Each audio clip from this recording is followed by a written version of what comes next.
Welcome to the Moulding Private Practice Show, where we help healthcare practitioners in private practice keep true to their purpose and build a life of mastery by providing the knowledge, skills, and tools to bring their dreams to life. In this episode of the show, we speak to Mckinley Andrews about being a speech therapist and everything private practice management related. Mckinley Andrews, welcome to the show. So we're really glad to have you on board. Thanks for doing this. Hi, thank you so much for having me. Very cool. I'm going to ask Shaz now, how she came across you and how she managed to convince you to be on the show. But Shaz, how did you do that?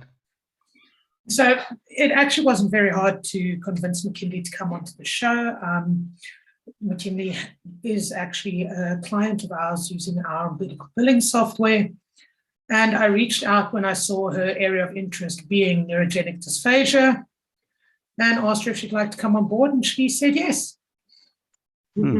Thanks very much for agreeing. I always thought it would be a challenge to get practitioners on the show, but it's been, I think we could have like more than 40 or more than 70 on this one, the Moulding Private Practice, and more than 40 on the Moulding Health one. So it's obviously not been too much of a challenge. Great to spread awareness of what we do and for professionals and population out there. That's very, I'm glad it worked that way. So I do want to ask you, and it's one of my, it's definitely my favorite question is, when you were young and people always asked you, but it was always these weird occasions as well. What did you want to do when you grow up? What did a young McKinley say? Oh gosh, I wanted to be a singer. Cool. That didn't work out though. I never really knew what I wanted to be when I got out of the singing phase. I just knew that I knew what I didn't want to do was anything with maths or science. That helped me. My mom was an occupational therapist, still is, and so she kind of led me in the allied health direction. I live in Cape Town, and I knew I wanted to study at Stellenbosch University so I could get out of the house and away from home. And looking at what they had to offer, I looked at their allied health courses, and speech therapy, I'd never really heard of it before, and it sounded really interesting. It didn't sound too difficult, and I liked that it helped people. So I thought, well, let's give it a go. Unlike the physio, the OT, you have to learn about the whole body. I just had to learn from here upwards. That was my thinking. So I didn't really know too much about it, and I thought it'd be interesting. And like I say, I like the idea that it helped people. So that's what got me into that direction and not singing. No, I love that story. My daughter, when she was little, she's quite embarrassed about it, but she always said, I can't figure out whether I want to be a rock star or a tennis player or a swimmer or a dentist. And she kind of had your inkling there a little bit. She does still has singing now. Dentist, they're quite No, very cool. Do you still do singing now? Just as a hobby, or? Oh no, just as a hobby, in the shower, okay. In the car. Cool. So I'm going to ask you, obviously speech therapist, but can you tell us what a speech therapist does? So for anyone, there should be very few people like this, but if someone didn't know what a speech therapist does, what does a speech therapist do? Well, I have always thought we should be called communication therapists. Because there are other ways to communicate other than using your speech. And then of course so communication therapists, we look at successful and efficient communication. So speech would be number one. But to produce speech, you need good language. You need to be able to understand language. You need to be able to hear language. So you need good hearing. And of course, we would refer to the audiologist for that. At Stellenbosch University, we are trained to screen hearing and assess hearing. we cannot manage it or fit a hearing aid. But of course, you need all the right machines to assess it. So audiology and speech therapy used to be 1 degree, but they have since split the degrees. So we still have some therapists who are dually qualified. Yeah, so in terms of communication, you need good hearing. You need to be able to make sense and understand and interpret the information that you've heard. So that is your auditory processing and your ability to understand language. And then, of course, the ability to use language. So to know different vocabulary, to put a sentence together, to make humor or interpret messages. So there's a whole lot of different levels to language, and speech then comes down to breathing, voice, articulation, nasality, and the naturalness of your speech. Being using a voice to ask a question or to make a statement, to put emphasis on words, to speak fast or slow. So all those things relate to speech. So speech is just one component of what we do. So speech, language, auditory processing, and then we look at pre-literacy skills. So sound awareness in our school, our foundation phase kiddies, grade R, grade 1, age 5, 6, 7.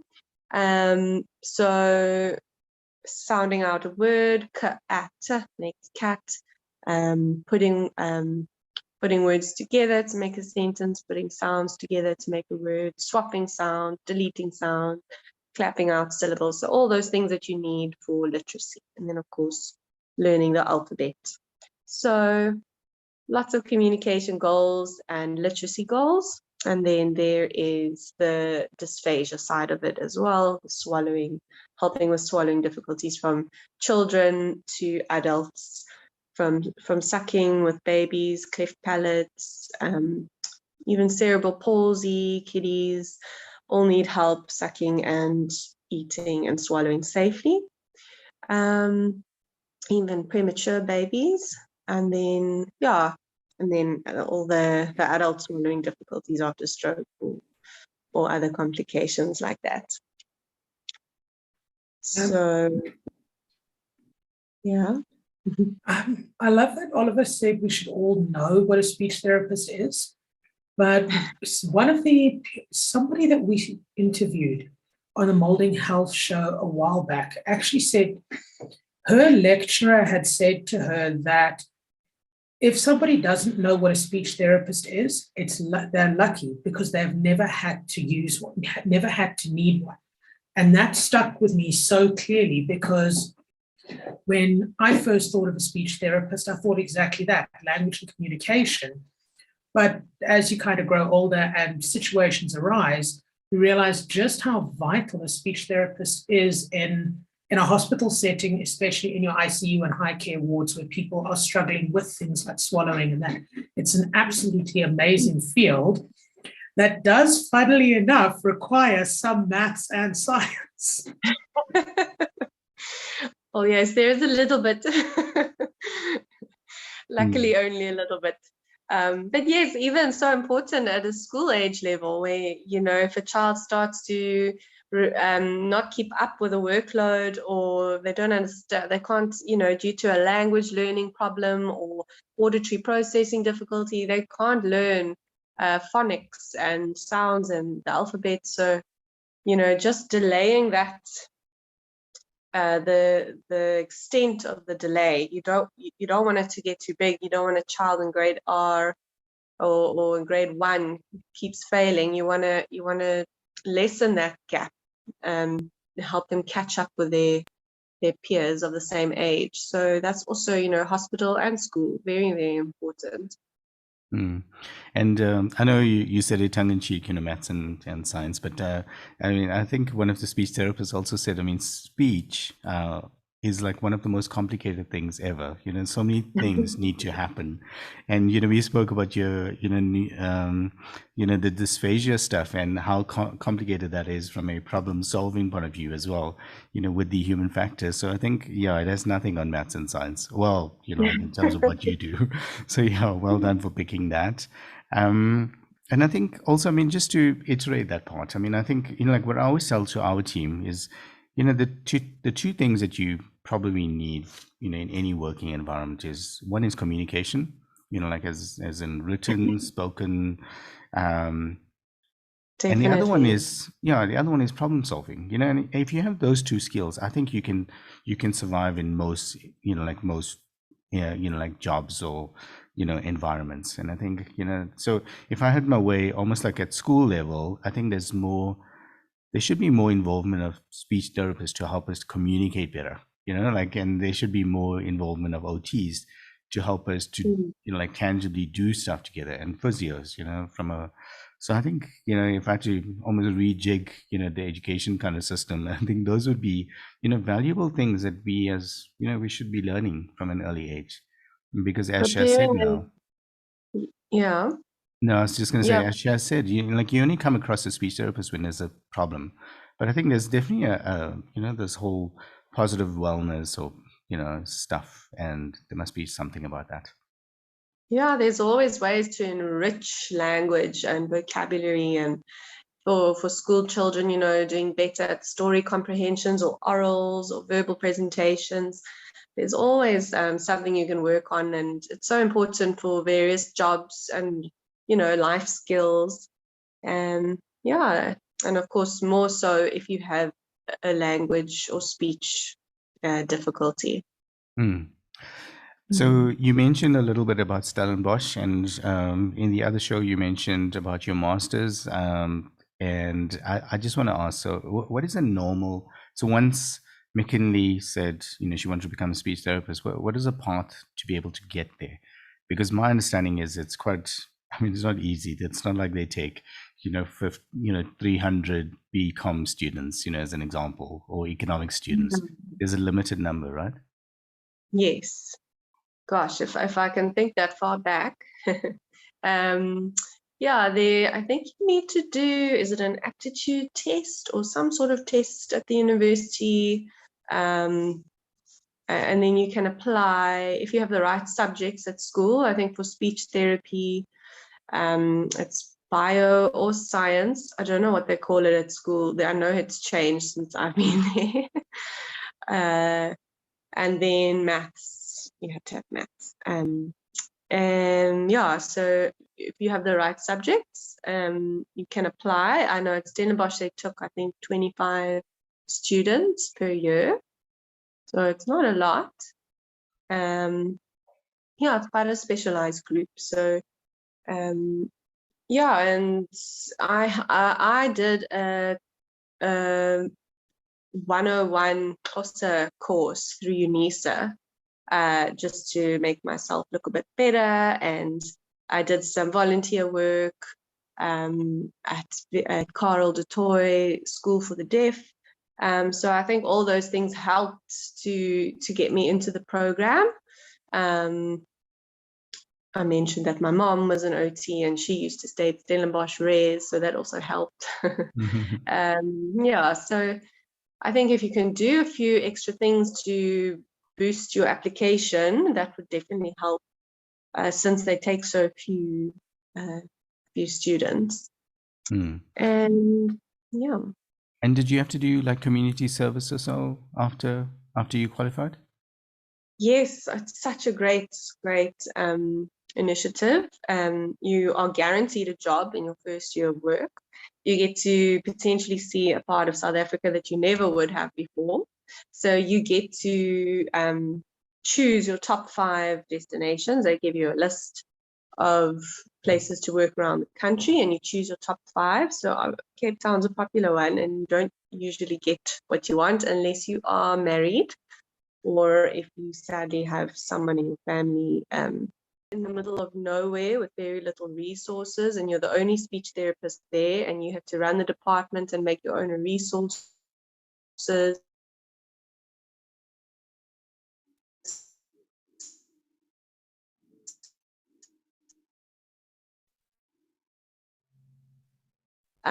some speeches, they can't speak the local, if it's not English, some of them really battle where the patients they see can only speak another language. So yeah, otherwise I was lucky enough to go to East London at Frere Hospital, where they have a full-on department, lots of resources, and I worked with some lovely speech therapists who I learned a lot from. Yeah, and you get to see a bit of everything in your community service year. It's really, really a great year, and sometimes you get to stay on if you want to. You can apply to stay another year. Yeah, I'm glad to see that. Well, you got to be near the beach as well, so that's quite a cool day. I like how you said destination, because initially, like it was always this negative connotation, and we've had so many people on, and it's a little bit mixed, but definitely more positive than negative. People like loved it and said it was such a cool opportunity, and you got to meet other, practitioners, and like of the same age group. And you mentioned the money part, which is amazing because, as a student, you probably didn't have too much of that, but now you got to earn your own money, and, it's pretty cool. Yes, it's great. We got subsidized accommodation, which was wonderful. Yeah, and you get to travel that part of South Africa. I got to go to the Transkei, to Hogsback, to all sorts of wonderful places that I never would have explored had I stayed in Cape Town. So that was wonderful as well. Yeah, no, I must admit, we've heard, like Oliver says, quite a mixed bag of responses about community service. So what I wanted to find out then was, once you finished your community service year, like you said, you have the opportunity to stay on. Did you stay on, or did you move directly into private practice? I stayed on for an additional 3 years. I was at the hospital for 4 years. Maybe because it was a well-run department, and they had, good resources and good referral base, and it was a lovely, cushy job. Perhaps if I was stuck in the middle of nowhere with no one to talk to, that would have been a bit different. Yeah, but I think it's what you make of it. Yeah, and it's 1 year. It'll be over soon. So I think a lot of people who have been put out in very rural areas have tried to build the department bit by bit, ComServe by ComServe. The next person tries to add on, and I think that's so important, just to building what there is there from a non-existent department to at least something where there is some sort of speech therapy service. I think it's so important. But yeah, I was lucky enough to have a lovely place and stay on for a couple of years. No, I love everything about what you said there. I know we have to wrap up soon, but I do want to ask, because you just moved into private practice as well, is it everything that you thought it would be? Yes, it is. I knew it would be hard work. I started my own practice in February this year, so it's still new, but I dabbled in a bit of private work on weekends when I lived in East London, when I worked at the public hospitals. I've had a small taste. I love being my own boss. I'm a great boss. I know I do work hard. I'm very dedicated. I put my head down and I do work very hard. I love that you can make your own rules, your own times, your own, allowances. You can do what works for you and make it specific to your preferences. So that's what I like about it. I think it's important to know what is expected of you. So, know your HPCSA guidelines and what, all the rules and responsibilities. It's important, I think, because owning your own practice can be very lonely. I think it's important, if you don't have any employees, as I don't, it's important to liaise with other therapists, form a support group, learn from each other, share resources, and don't be scared to learn from others. I think that's all good things that I've learned that I need to do owning my own practice.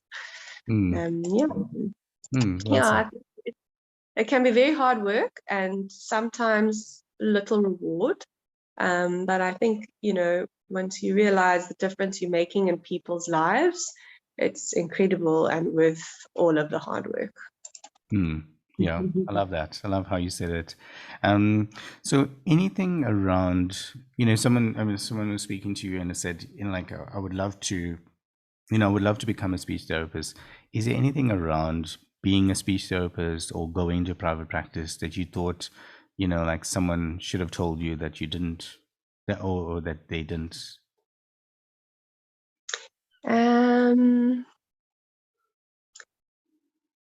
I'm not 100% sure about that one. Maybe how many sort of rules there are to follow, especially with this new Poppy Act. There's a lot of admin that you need to do, a lot of stuff to have sort of put in place behind the scenes. I think that stuff. I think also learning a little bit how tax works, provisional tax and those sort of things was a bit of a learning curve. And using my new billing system, of course, and working with medical aids. And all the nitty-gritty, like your informed consent and the Poppy Acts and all of those things can get quite detailed, and it's a lot of hard work sifting through all the legal stuff and the rules and regulations. Yeah. Okay. Cool. Yeah, that's really good advice. I mean, I think let's leave it there. I mean, Shaz, anything on your side that you thought we should have asked McKinley that we didn't around being a speech therapist and private practice? No, I think we've definitely got a very good idea around being a speech therapist. The only thing I would ask her is there any advice that you'd give somebody wanting to be a speech therapist and looking at specializing in something like dysphagia? Yeah, I think you need to be a nurturing person, a nurturing patient person to a degree. You need to have a passion for people. You need to want to do what's good for others and help, and sometimes you have to go the extra mile, but it's a lot of hard work, but it's to help other people, and I think you need to be the right sort of person for that. I think that's the only other thing I can really add on. Thank you. Yeah, so this was amazing. Thanks very much for agreeing to this. I mean, it was an amazing episode, and I love everything that you brought to it, and just helped us understand, about being a speech therapist and a little bit about private practice as well. Thanks again. Thank you. I'm so grateful for the opportunity. Thank you so much. Hey everyone, thanks for listening. As always, stay tuned and we'll speak to you in the next episode.